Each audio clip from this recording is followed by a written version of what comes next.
Social anxiety disorder, sometimes known as social phobia.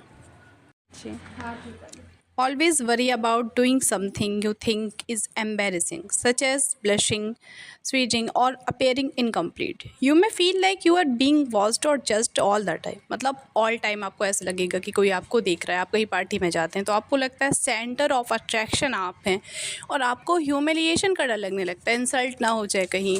अगर publicly आपको बोलना है, अपनी बात रखनी है, तो ये तो बहुत बड़ी बात है. इसमें हेजिटेशन तो होगी ही, इसमें सिम्टम्स हैं इसके. लेकिन साथ ही साथ एक चीज़ और देखने में आई है कि अगर आप रेस्टोरेंट में खाना खा रहे हो, पब्लिक एरिया में कहीं पे हैं आप, तो भी आपको कई बार ऐसा लगेगा जैसे कि लोग आपको देख रहे हैं, आपके बारे में बात कर रहे हैं, आपके लिए, आपके पीठ पीछे लोग आप पे कमेंट कर रहे हैं. पर ऐसा होता नहीं है. सेंटर ऑफ अट्रैक्शन आप होते नहीं हैं. पार्टी में आप गए हैं अगर किसी की, तो आपको फीलिंग है कि लोग आपको देख रहे हैं और आपके बारे में गॉसिप कर रहे हैं और आपकी इंसल्ट हो रही है. लेकिन ऐसा होता नहीं है. हर कोई अपने आप में क्या होता है, बिज़ी होता है.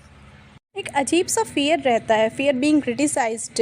या ये लोग क्या करते हैं, आई कांटेक्ट को हमेशा अवॉइड करेंगे, या फिर सेल्फ इस्टीम जो है उनका हमेशा लो रहेगा, उनको कॉन्फिडेंस लेवल डाउन रहेगा. और कई बार ये जो एंजाइटी है ये इस लेवल तक आ जाती है कि लोग इन चीज़ों को या तो अवॉइड करने लगते हैं पब्लिक में जाने से, पब्लिक में बोलने से, सोशल इंटरेक्शन करने से, या फिर अवॉइड नहीं कर पाते हैं तो चीज़ों को कैसे भी करके वो या तो वो जाएंगे नहीं कि भाई ऐसी जगह पे जाना है. और अगर गए हैं तो आप इनको देख सकते हैं बहुत जल्दी फटाफट क्या होगा, ये बहुत बिजी लगेंगे. आपको लगेगा कि आपके साथ हैं पर आप में से नहीं है, वो इतने बिजी हैं. लोग अपने फ़ोन में बिजी हो जाएंगे, कॉल बार बार, मतलब इस तरह से प्रेजेंट करेंगे कि आपसे बात करने में वो बिल्कुल भी इंटरेस्टेड है नहीं. दरअसल ये उनकी एक एंजाइटी होती है और उसका ये क्या है, एक सिम्टम.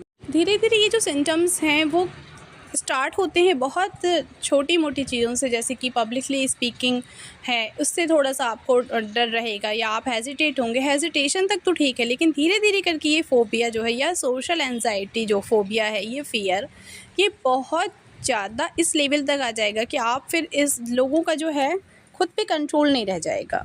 इस कंडीशन में लोग सेल्फ डाउट करने लगते हैं, कॉन्फिडेंस लेवल उनका लो हो जाता है और उनका जो वर्किंग कैपेसिटी है वो भी कहीं ना कहीं प्रभावित होती है. ये चीज़ें स्टार्टिंग में हमें बिल्कुल बहुत नॉर्मल लगती हैं, लेकिन ये सारी साइकोलॉजिकल जो प्रॉब्लम्स होती हैं वो एक जनरेशन से दूसरी जनरेशन में जेनेटिक बेस्ड ट्रांसफ़र भी होती हैं.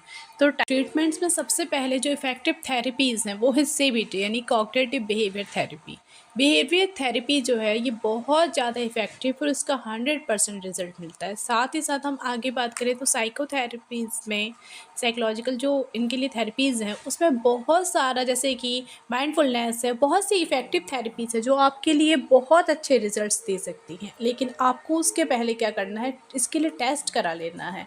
टेस्ट आपके आसपास जो भी साइकोलॉजिस्ट होंगे वो एंजाइटी स्केल होता है कि इसका टेस्ट होता है, वो टेस्ट इसको कर देंगे और उसके स्कोर पे ही डिपेंड करता है कि आपको किस टाइप की ट्रीटमेंट की ज़रूरत है. यानी कि अगर आपका स्केल ज़्यादा है, इसका जो स्कोर है वो ज़्यादा है, आपकी एंजाइटी इस लेवल पे है कि ओनली थेरेपीज़ जो हैं वो सॉल्यूशन इसके लिए परफेक्टली नहीं दे सकती, तो आपको उस टाइम पे साइकोलॉजिस्ट और साइकाइट्रिस्ट दोनों के साथ ही, दोनों की थेरेपीज़ और मेडिसिन्स के साथ ही आपको आगे बढ़ना है. और अगर आपका स्कोर कम है, स्टार्टिंग है, या आपको लगता है कि अभी स्टार्टिंग में ठीक हो सकती हैं, आपका साइकोलॉजिस्ट आपको बता देगा, तो साइकाइट्रिस्ट की उतनी ज़रूरत नहीं है. आप थेरेपीज़ लेंगे तो भी वो इफ़ेक्टिव रहेंगी. तो ये चीज़ें कब पता चलेंगी हमें कि लेवल क्या है इसका, जब आप इसका क्या करेंगे, टेस्ट कर पाएंगे.